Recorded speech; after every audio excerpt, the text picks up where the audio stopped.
شروع اللہ کے نام سے جو بڑا مہربان اور نہایت رحم کرنے والا ہے۔ سیدنا ابو درداء رضی اللہ تعالی عنہ سے روایت ہے، وہ کہتے ہیں کہ رسول اللہ صلی اللہ علیہ وآلہ وسلم نے فرمایا، جب سورج طلوع ہوتا ہے تو اس کے دونوں پہلوؤں میں دو فرشتے بھیجے جاتے ہیں، وہ جن و انس کے علاوہ روئے زمین کی ہر چیز کو سناتے ہوئے اعلان کرتے ہیں،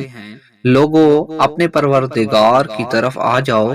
بے شک کم مقدار اور کفایت کرنے والی چیز اس سے بہتر ہے جو زیادہ تو ہو مگر غافل کر دے۔ اسی طرح جب سورج غروب ہوتا ہے تو اس وقت بھی دو فرشتے اس کے دونوں پہلوؤں میں بھیجے جاتے ہیں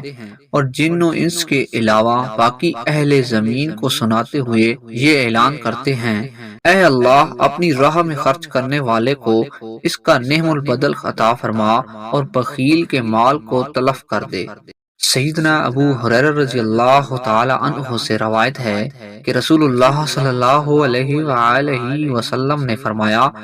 آدمی کا خزانہ قیامت کے دن دو سیاہ نقطوں والے گنجے سانپ کی شکل اختیار کر لے گا،